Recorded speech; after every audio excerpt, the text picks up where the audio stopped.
Russia cannot be understood with the mind, nor can she be measured by a common yardstick. A special character she has: in Russia, one can only have faith.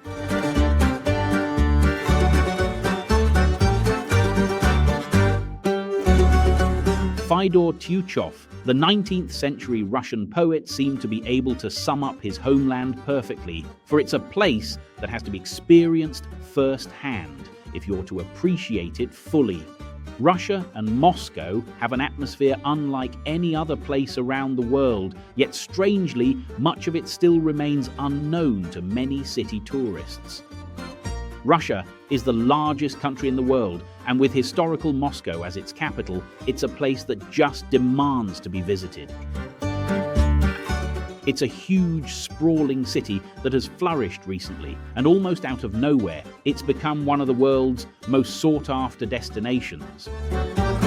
It's filled with ornate churches, designer boutiques, gourmet restaurants, and a world-renowned art scene. However, its beginnings were far more humble. Originally founded on the Moskva River in the 6th century, like so many other cities, Moscow was just a number of small, isolated settlements in this once wooded area. Over the years, though, as other tribes and nations discovered the fruitful earth around Moscow, the struggle for power to take control of this new land shifted many times.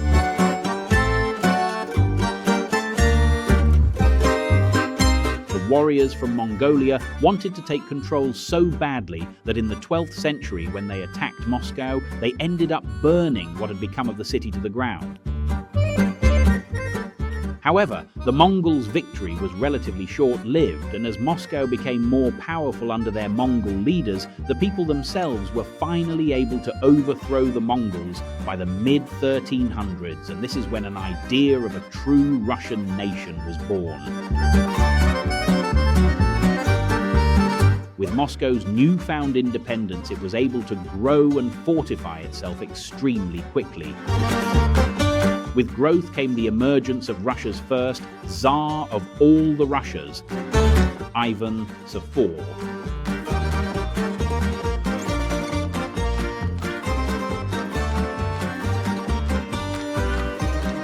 However, these Tsars were double-bladed leaders for the people of Moscow. They built the city into one of the finest in Europe, creating some of the world's most stunning architecture, but also ruled with great terror. The lower classes suffered many hardships under the Tsars, and as the ruling classes became richer and more powerful, everyone else became poorer and more disgruntled.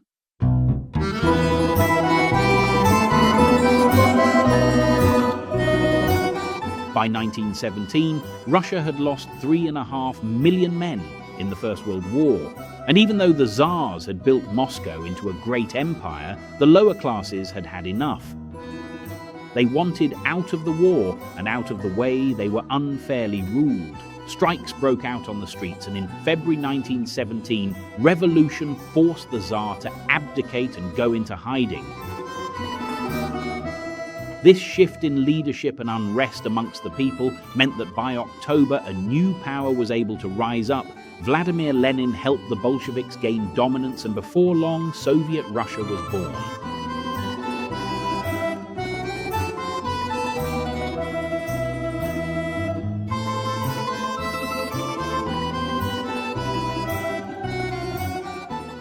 These events totally changed the face of Moscow.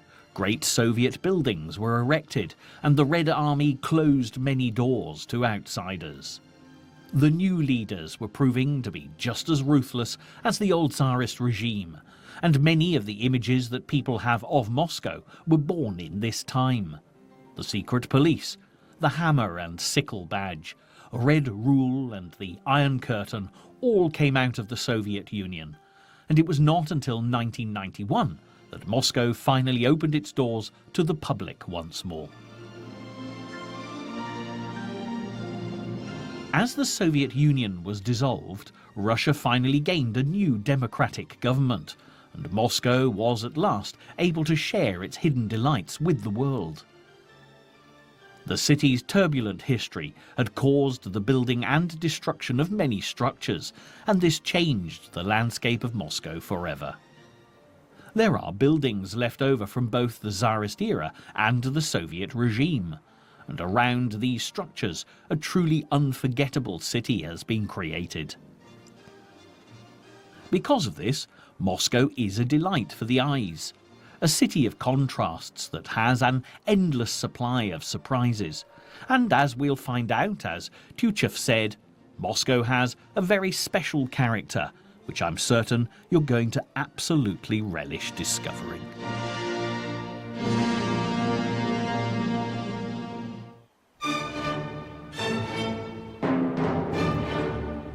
The Kremlin surely has to be the place to begin any tour around this magnificent city.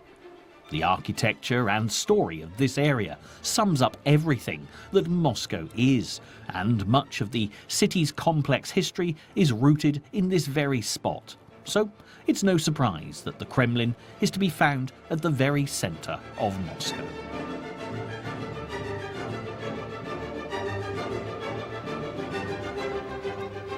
The site has always been the citadel of Russia's past Tsars. Now Russia's current president also resides within these walls, which makes it easy to see why the Kremlin has shaped so much of Moscow's past and present landscape. Because of this power, the shape of the Kremlin reflects the influence that it's had over Russia since its very beginnings in 1156. The imposing red wall that runs around the entire area is so symbolic of the control and secrecy that used to surround the workings of Moscow. Today, though, the doors to many of the buildings inside have thankfully been opened to the public. However, before 1955, not a single tourist would have been able to step foot inside this spectacular complex.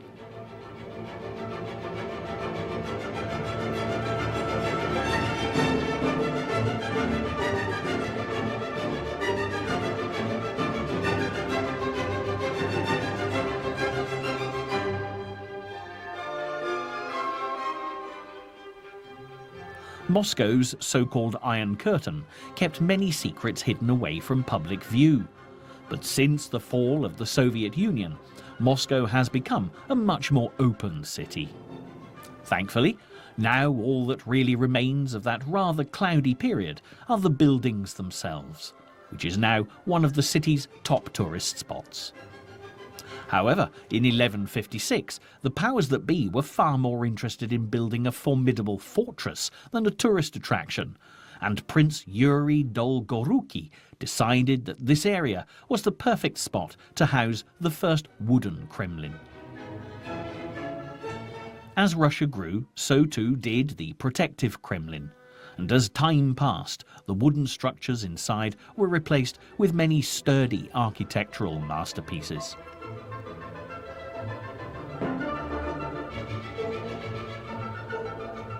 It's no surprise then, really, with the wonderful buildings inside and the important figures that have resided here, that such a huge wall was built to protect it. As we walk around the outside, you can't help but get a slight chill as the red brick wall towers above us. Over 65 feet in some places, and at 20 feet wide, it would take quite an army to topple this barrier.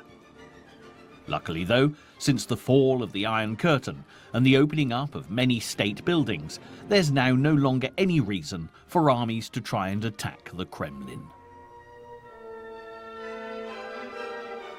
In fact, the huge towers that we can see all around the outside of the wall, instead of being structures to fear and keep an eye on any potential trespassers, they are now the main entrances that tourists take to get into the Kremlin. Of all these entrance gates, the Trinity Tower at over 249 feet tall is the most impressive. And once you walk through its huge arch, there's a whole host of delights ready to be explored within this fortress's walls. If you can bear to tear yourself away from the splendour of the Kremlin, we'd better head off to our next spot, as there really is so much more to see around Moscow. This is a rare city, and although being the capital of mighty Russia, it often feels like an undiscovered town at times. However, as you explore the streets and squares, you'll still come across many famous sights. And for what was once a feared and at times secretive city, you'll be surprised at how open and familiar many of the districts in Moscow are. A place that really must be one of Moscow's most famed is the iconic Red Square. The first thing that'll probably hit you standing in the centre of this public space is the sheer size of it. Spreading out over an expanse the size of 4 football fields, it really does dwarf you. And although this can make it feel rather oppressive, its magnificence is quite breathtaking. Many centuries ago, this area was crammed with buildings and shops. However, towards the end of the 15th century, one of the longest reigning Russian rulers, Ivan III, ordered the destruction of all the houses in front of the Kremlin to create a huge state square, and so Red Square was born. Since being cleared of houses, this space has become a much-loved centre for parades, speeches, events, and at times even executions in the city. Suffice to say, it's been many years since the last public execution was held here. If you want to get a better idea of what it might have been like addressing a crowd of thousands in this wonderful setting, or watching a huge parade goose-step by, then it's worth heading to the Lobno Mesto on the southeastern end of the square. Here is the very platform that many of Russia's past leaders spoke from, and even today it holds a special atmosphere you'll find unique to Moscow. This is also a perfect spot to take in the majesty of Red Square, and from here you can really begin to explore the many wonderful buildings that surround the area. You'll notice one in particular, which almost overpowers the entire square. This huge building is the GUM. This massive complex is in fact Russia's largest department store, and must surely be one of the world's most beautiful. The GUM dominates almost the entire length of Red Square. However, the beautiful arched facade and stunning glass roof begin to hint that this is hardly your average store.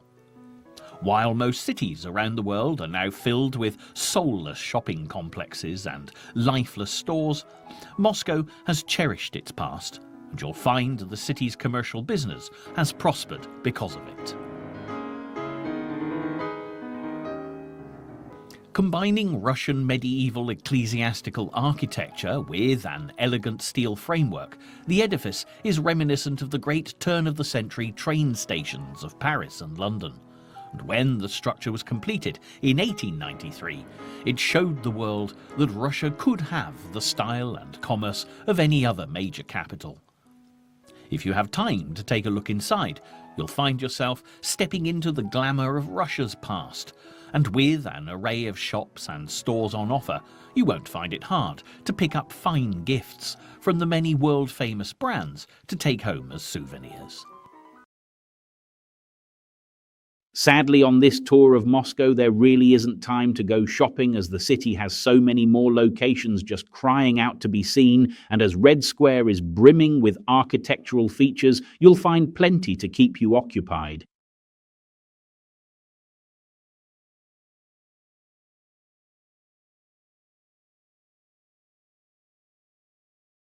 Every one of these beautiful buildings has a different story to tell. However, none is more beautiful than St. Basil's Cathedral.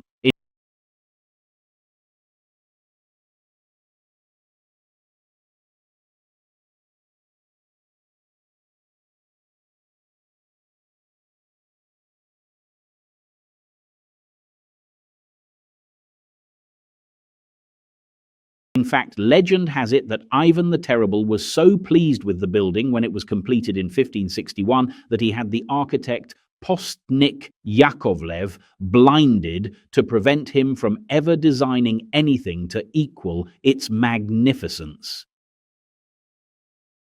Ivan may have gone a little too far to ensure that nothing quite like it was ever built again, but he was not wrong in recognizing how remarkable St. Basil's is.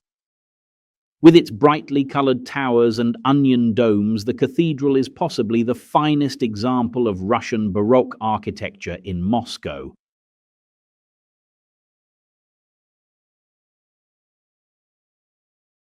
However, the splendour of this architectural masterpiece is not just down to Ivan the Terrible and Postnik Yakovlev. As if it were not for a raging fire in 1583, St. Basil's would have looked somewhat different from the structure standing before you today.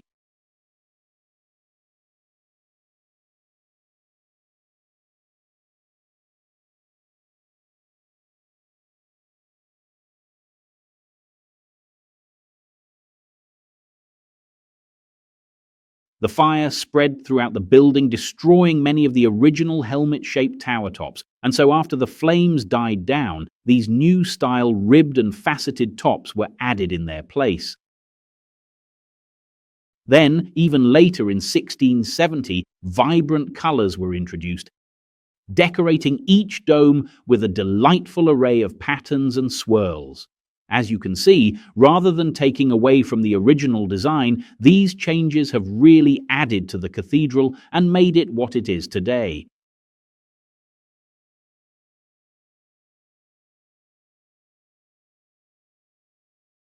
St. Basil's has become to Moscow what the Eiffel Tower is to Paris and the Colosseum is to Rome. It perfectly sums up the individual character of Moscow, and in a city literally filled with world-class buildings, it is surely one of its most important landmarks.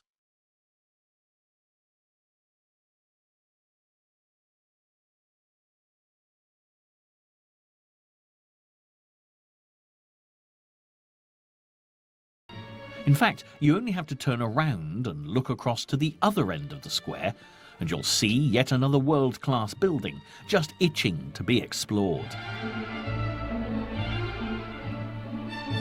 This huge red structure, which towers over the bustling tourists, is the State Historical Museum.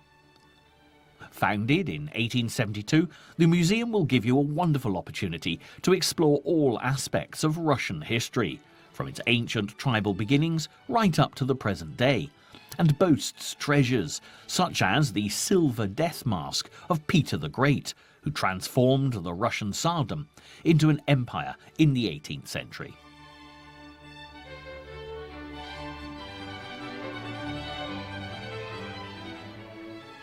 Thanks to the efforts of Russian scientists, historians and archaeologists, the museum's collection of artifacts is so huge that the numbers have now reached well over 4 million.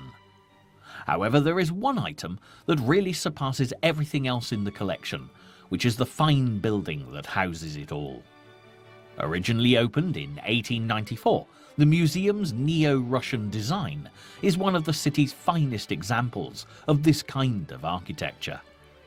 Even today, the red brick facade with its ornate turrets, pinnacles and decorative cornices leaves a lingering imprint on the mind. And it may be of surprise to discover that the museum has recently undergone a lengthy restoration program. During the Soviet era, the lavish murals on its interior were sloppily plastered over, leaving it in a shabby-looking state. And so finally, in 1986, it was decided to restore the museum to its former glory. Although some rooms are still closed, the main doors are now open to the public, and without doubt, the restoration was a huge success, as today, this is one of Red Square's most fascinating residents, both inside and out.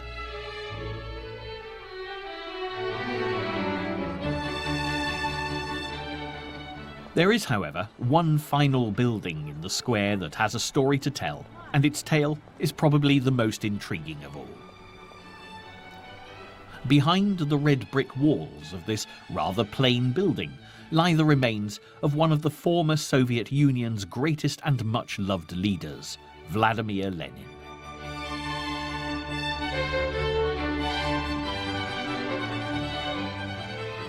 Lenin was a revolutionary and a communist politician who was the main leader of the October Revolution that marked the end of the old Tsarist Empire, bringing about the birth of the first communist state and the Soviet Union.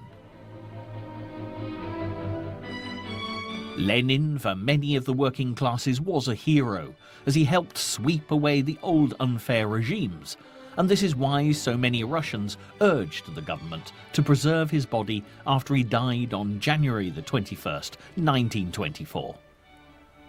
After his death, Lenin's status was raised to almost religious levels in the Soviet Union, and despite his wish not to have any memorial, his remains were preserved and placed inside this building. The system of embalming perfectly preserved his body, and now he lies in his mausoleum on constant display in what looks like a state of never-ending sleep.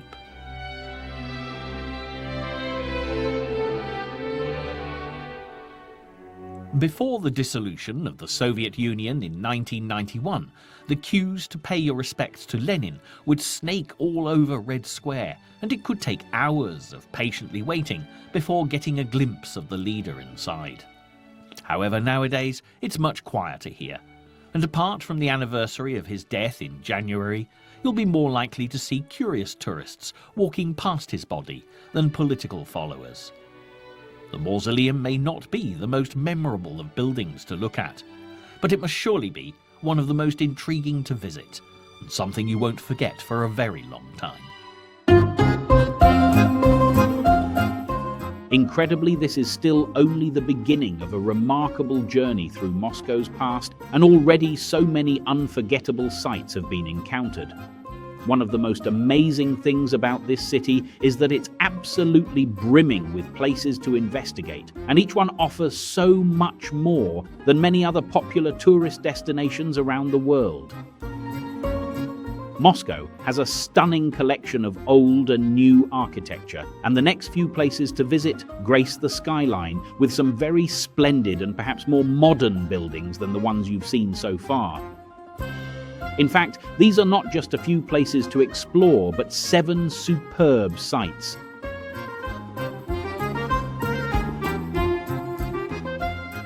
This collection of buildings spreads out around southwest Moscow and goes by the name of the Seven Sisters. And when you see them up close, you'll quickly understand why people think they're related.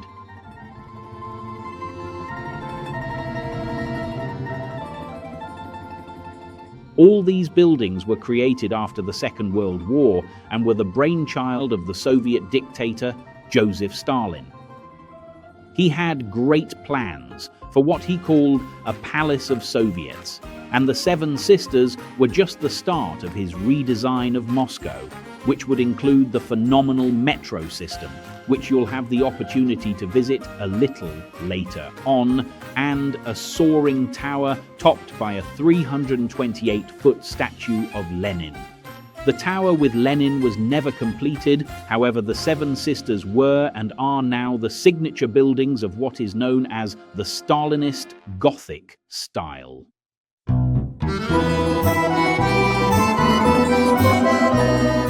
One of the finest examples of this collection is the Moscow State University, situated just north of the Kremlin, which is actually the tallest educational building in the world. With its Soviet star perched on top and classic wedding cake-style towers, there is no mistaking that this is one of Stalin's buildings. The Moscow State University wouldn't look out of place in any modern metropolitan city, and this is exactly what Stalin wanted, as, after the war, he feared foreigners would come to Moscow and be astonished by the lack of skyscrapers. With the creation of this building and 6 others, Stalin wanted to show the world the power and influence the Soviet Union now had. The Moscow State University can't help but impress as it towers above you, and even now is a shining example of how the Soviet era totally changed the landscape and mentality of Russia. Something that can be felt in Moscow even to this day.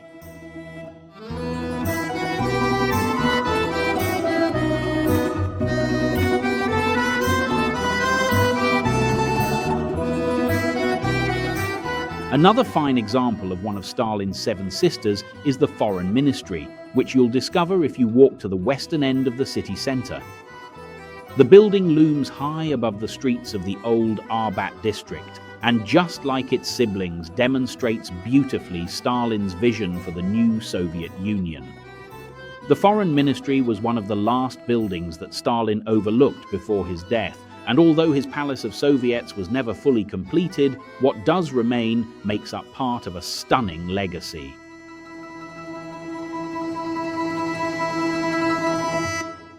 Another gift that Stalin left behind to the people of Moscow was the metro. Moscow's metro system is one of the world's most famous underground networks, far more romantic than the metro in Paris and much more reliable than the underground in London. And since opening in 1935, it has always been at the forefront of design and usability. You only have to look at one of the entrances to see how much effort went into the creation of these stations, and once inside, you'll be literally left speechless at the sheer beauty of their design.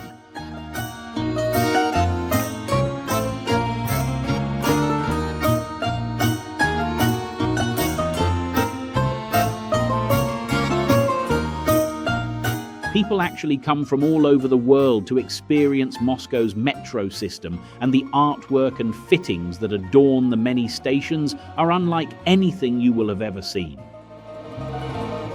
What makes the metro even better, though, is that it is incredibly reliable and very cheap.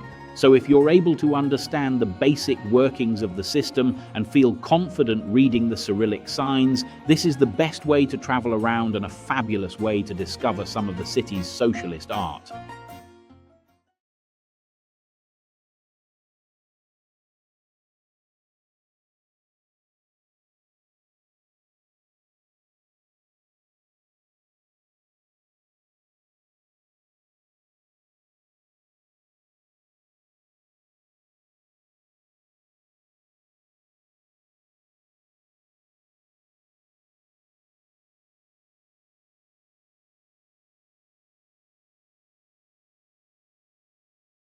Jumping off at the Sportivnaya stop will take you just a short walk away from the Novodevichy convent, which many people believe to be one of the most beautifully fortified religious institutions in Moscow. And when you stand next to it, you can understand exactly why.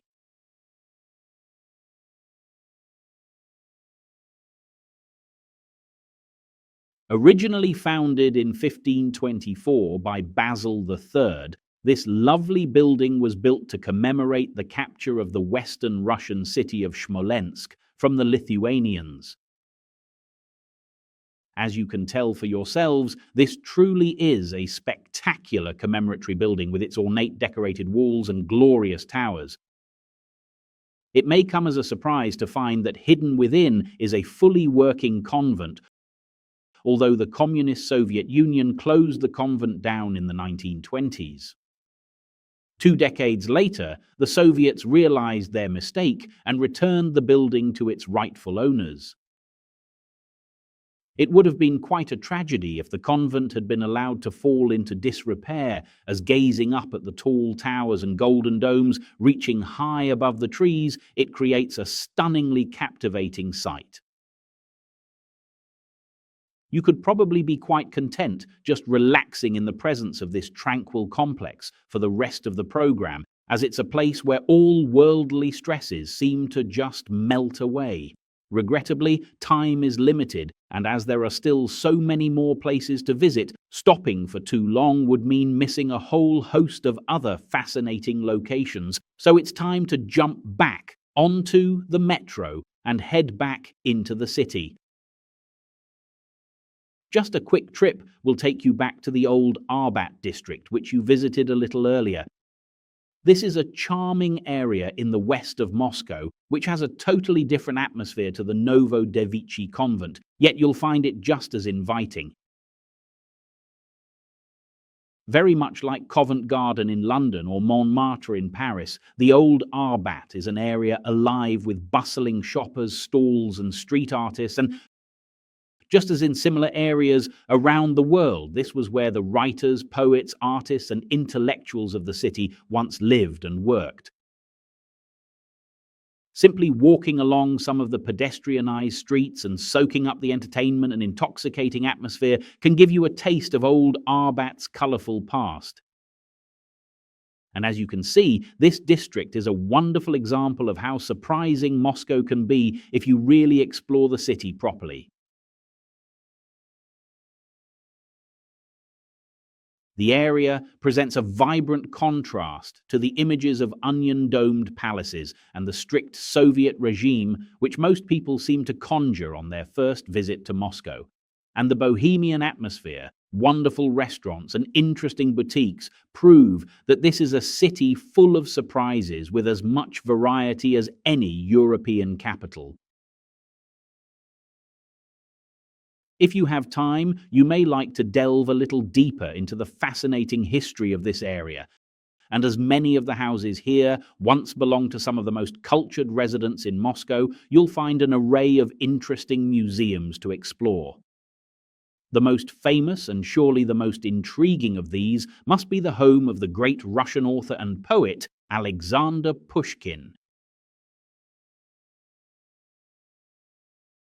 With its striking white and blue facade, there's no mistaking this museum, as Pushkin's house is probably one of the least Russian-looking buildings in Moscow and wouldn't look out of place in a fine Georgian street in London. However, this is Moscow, and although the architecture is not classically Russian, the experience really is. Pushkin rented this elegant house during the 1800s and lived here with his new bride, Natalia Gonkarova, and was so happy with his new life that he even wrote to his friend Pyotr Pletnev to say, "I am married and happy. My only wish is that nothing in my life should change."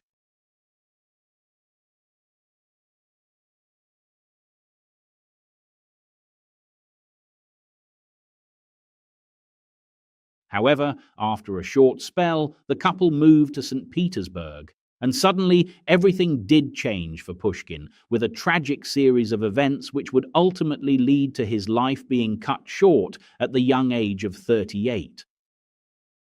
Pushkin's wife Natalia was one of the most talked about beauties in Moscow, and at the time was alleged to have a lover, a French immigrant by the name of Georges de Hante. This led to a furious feud between the two men, and after much arguing, a duel was called. Sadly, Pushkin was fatally wounded in the fight, and although de Hante had nothing but contempt for the writer, the people of Moscow and Russia loved him dearly, and this great museum proves just how much the great man meant to them.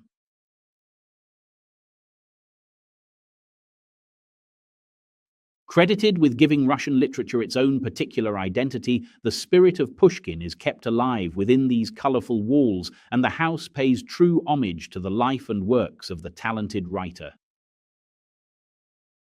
If you're a keen history explorer, then it really is worth unearthing the treasures of this museum, as you're certain to discover a great deal about Moscow's varied and intriguing past.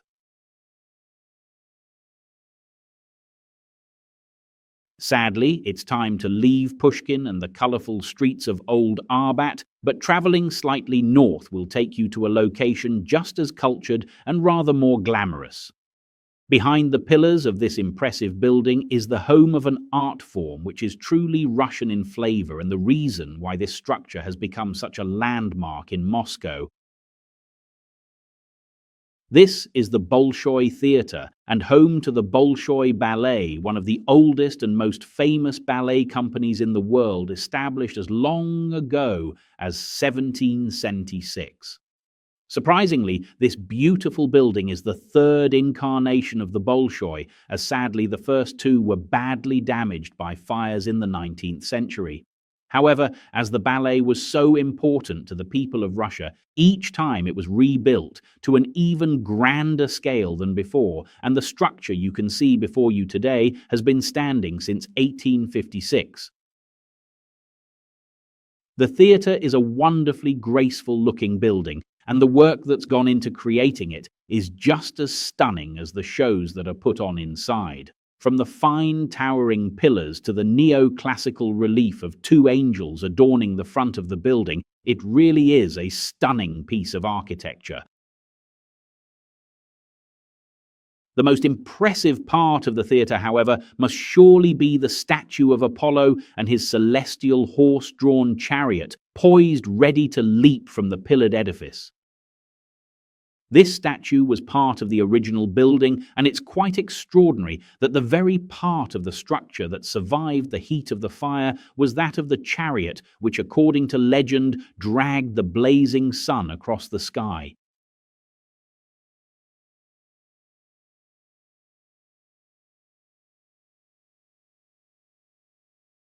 All this talk of blazing suns and sweltering fires may be making you feel a little parched, and if that's the case, you don't have to travel far to quench your thirst. Just a few hundred meters west, there's yet another world-famous building to be visited. Cafe Pushkin is one of Moscow's most famous restaurants, and if you really want to impress your traveling partner after a night out at the ballet, then there really is no better place to come and sample some of Russia's finest cuisine. Behind the pink and white facade of this 19th century town mansion is a restaurant that serves some of the best food around, and if you've the time and money to try out the menu here, then you certainly won't be disappointed.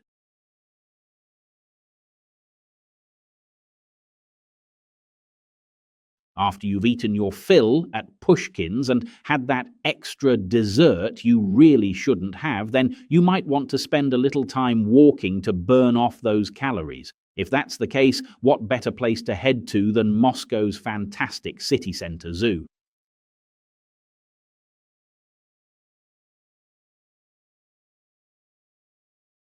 There's been a zoo on this site since 1864, and over the years it's done a great deal in the way of animal conservation and care. The zoo has worked hard to find a balance between conservation and fun, and as you can see, the entrance clearly falls into the fun category. Wandering through this fantastic-looking mock rock castle, which is popular amongst children and adults alike, brings you to the edge of the zoo, and from here there's a whole host of areas to explore.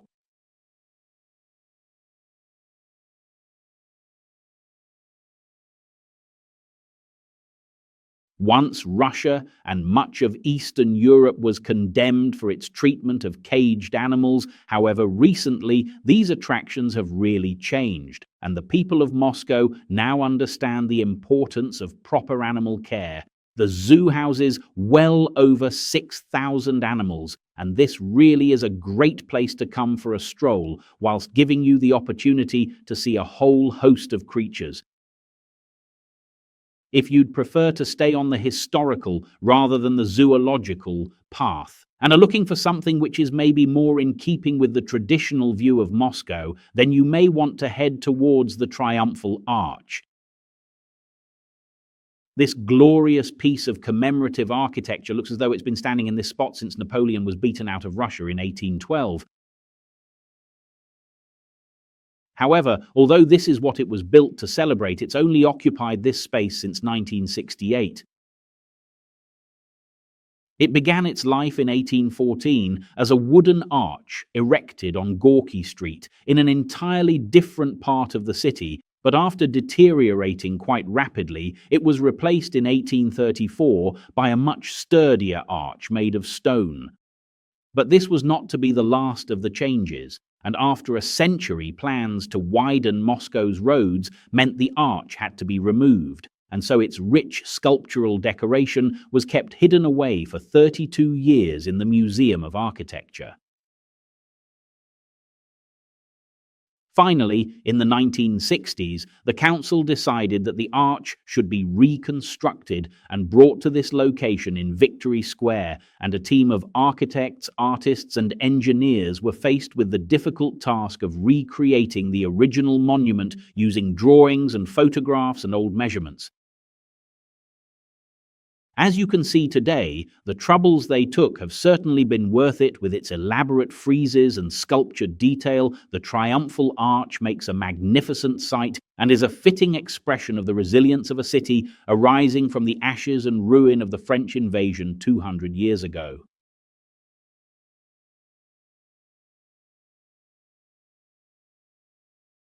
However, this fascinating monument is not the only structure in Moscow to disappear from the cityscape, only to be returned years later. On the banks of the river Moskva, just a few blocks west of the Kremlin, stands the stunning white and gold Christ the Savior Cathedral, outshining everything else around, and the sparkling golden domes that reach high into the sky help to make this the tallest Eastern Orthodox church in the world.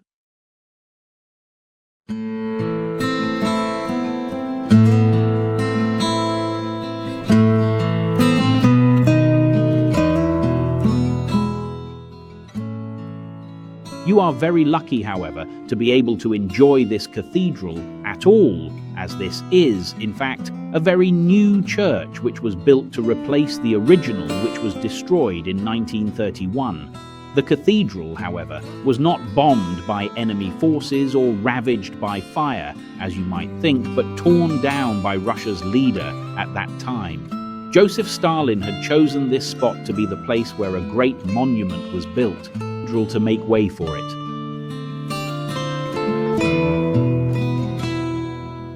Sadly, however, due to the outbreak of war and then lack of funds, the work on the new monument was never even started, and the site was left empty for years. There was eventually a public swimming pool put here, but finally in the 1990s it was decided that the cathedral should be rebuilt. As we can see, the designers and builders worked extremely hard to create this truly astonishing building, which has succeeded in outshining the original by far. Architecture such as this is unlike anything else you'll find around the world, and if you're a fan of intriguing buildings and lavish design, then Moscow is a must, and Christ the Savior Cathedral really does prove this point perfectly.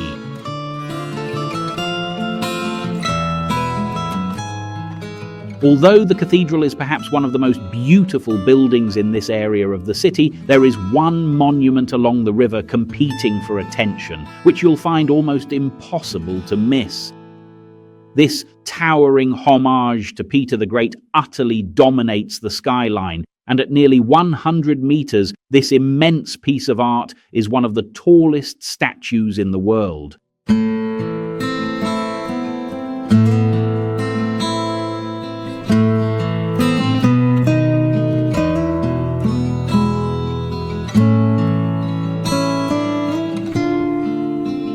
It was created by the controversial artist Surab Tsereteli in 1997 to commemorate the 300th anniversary of the Russian Navy. However, the attitude of Muscovites to the statue is far from favorable, and some have gone to the most extraordinary extremes to remove the colossal bronze ship and Tsar from the cityscape, even attempting to blow it up. As well as complaints about the sheer size of the statue competing with the other buildings along the river, many are critical of its presence in a city which Peter the Great, the founder of St. Petersburg, was famed to hate.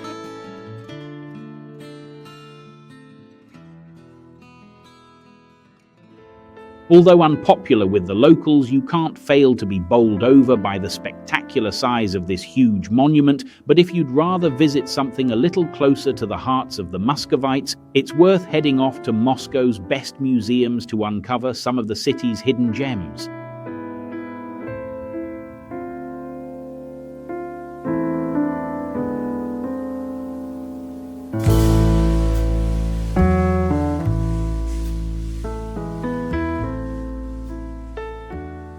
One of the finest museums in the city is the Pushkin Museum of Fine Art, which can be found just opposite the Cathedral of Christ the Savior on Volkonka Street. Originally founded in 1898, there really is no missing the museum's beautiful pillars and sweeping driveway, and what is housed inside is just as unforgettable. The Pushkin Museum is home to Moscow's largest collection of European art and was the idea of Professor Ivan Tsvetayev, who persuaded the young millionaire Yuri Maltsov and the talented architect Roman Klein of the urgent need to give Moscow a world-class art museum.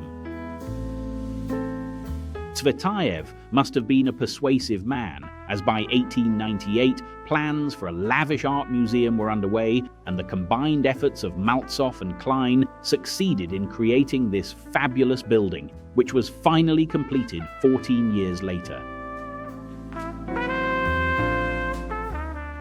The hard work and meticulous design paid off. This building is now one of the city's most timeless structures, and if you step inside, you can explore an array of delights from Roman, Greek, and Byzantine antiquities to Gothic and Renaissance works, and a whole host of other masterpieces by world-famous artists such as Rembrandt, Van Gogh, and Gauguin, among many others.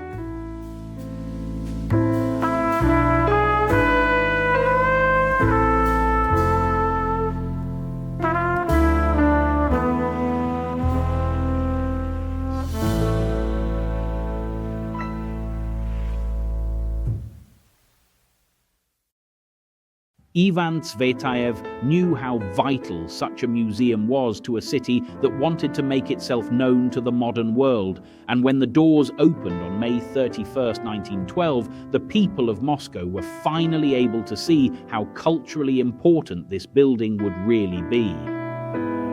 The Pushkin Museum's collection is truly staggering and without doubt rivals that of museums and galleries across the globe.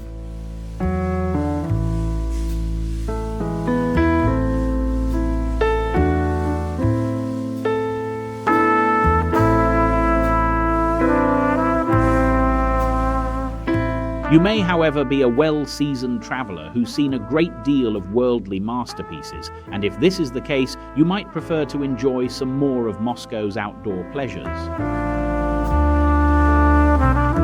As you've seen so far, you don't need to step inside a museum to get a feeling for Moscow's past and culture, as the city really does wear its heart on its sleeve.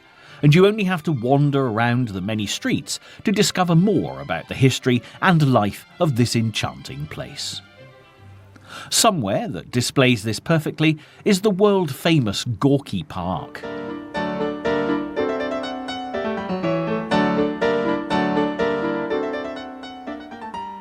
This extraordinary area was originally opened in 1928, and it brought together two existing open spaces in order to create a huge 300-acre site that sits right on the banks of the Moskva. The two parks that melded to create Gorky were the Golitsyn Gardens and a later 19th century pleasure park. Because of the two very different types of park that went into making Gorky, it meant that it had the best of both worlds: entertainment and rides for the children, and wooded walks and floral borders for the adults. Gorky has most probably become the world-famous place it is today because it features in the grisly novel about a psychopathic professor by Martin Cruz Smith, which proved so popular it was later adapted for the Michael Apted film. However, Gorky couldn't be further from the depressing picture that the author paints of it, and is a wonderful place to spend a few hours of your time while in Moscow.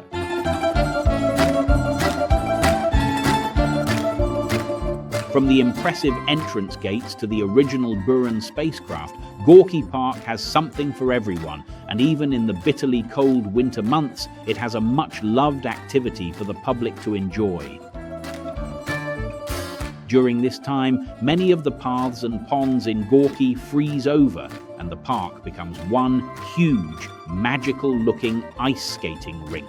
However, even if ice skating isn't your thing, there is bound to be something in here you can find to amuse you, and just as Moscow is a city guaranteed to enchant, Gorky Park is certainly guaranteed to entertain.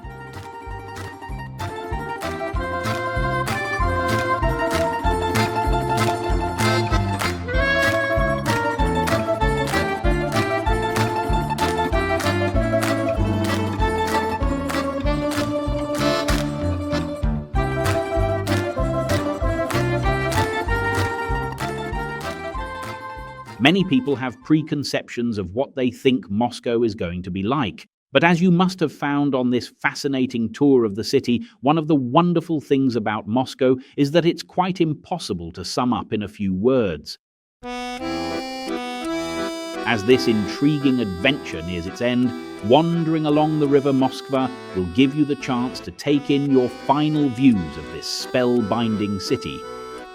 From these banks, you can catch a last glimpse of unforgettable sights such as the Kremlin, Christ the Saviour Church, and Gorky Park. And taking a stroll along the river is a truly wonderful way to finish this fabulous journey through Russia's magnificent capital.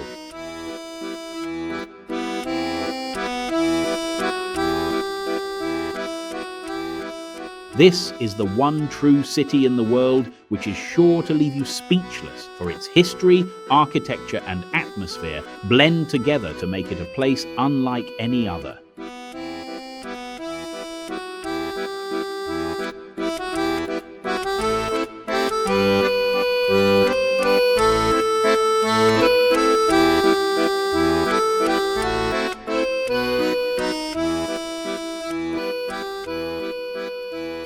Over the years, it has totally reinvented itself, and the mark that history has made on its streets and squares is undeniable.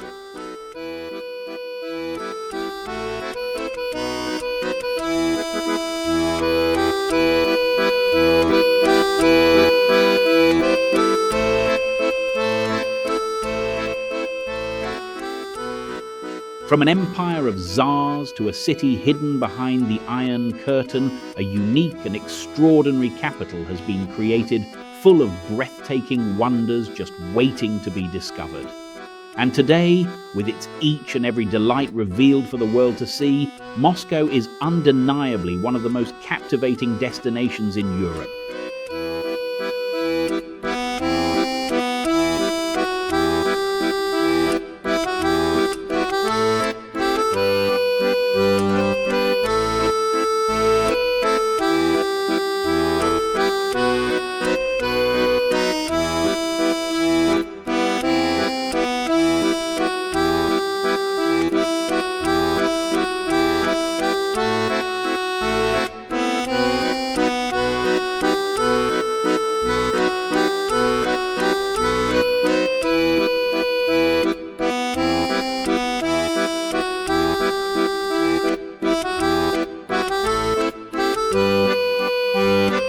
Sadly, it really is time to leave this enthralling city and say goodbye to the bright domes, elegant facades, and historical figures that grace the Russian skyline.